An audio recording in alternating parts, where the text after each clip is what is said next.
David अपनी morning walk में निकला हुआ था। नीरज आया और बोला भाई डेविड भाई मुझसे आपसे एक क्वेश्चन है। डेविड ने भाई बोला पूछो। नीरज ने बोला कि how the vector size and capacity mechanism work, यानी कि जो वेक्टर की साइज एंड मैकेनिज्म कैसे वर्क करता है और साइज एंड कैपेसिटी क्या होता है। तब डेविड भाई ने कहा पहले अपन समझ लेते कि साइज एंड कैपेसिटी क्या होता है। साइज का मतलब यही था कि total number of element present in the vector is called size, यानी कि जो वेक्टर में करंटली जितने एलिमेंट अवेलेबल है उतनी साइज होगी वेक्टर की। एंड कैपेसिटी का मतलब ये है कि total amount of space that is reserved for vector to hold element, यानी कि जो total amount of memory space vector ने अभी स्टोर कर रखा है यानी रिजर्व कर रखा है अपने लिए, तो वो होगा कैपेसिटी। एग्जाम्पल के थ्रू समझते हैं।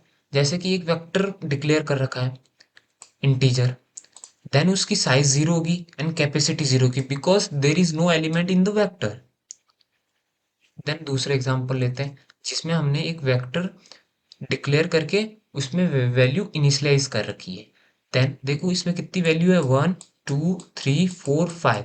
तो देन वैल्यू होगी 5 एंड देन कैपेसिटी भी होगी 5। एंड अगर मैं इसी वेक्टर में अगर मैं एक एलिमेंट पुश कर लूं at the and which is 6, तो देन उसकी साइज तो 5 थी एंड 6 आ गया, तो देन इसकी साइज हो गई 6।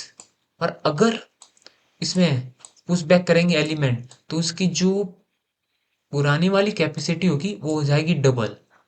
और वो कैसे होगी वो अपन पढ़ेंगे नेक्स्ट वीडियो में।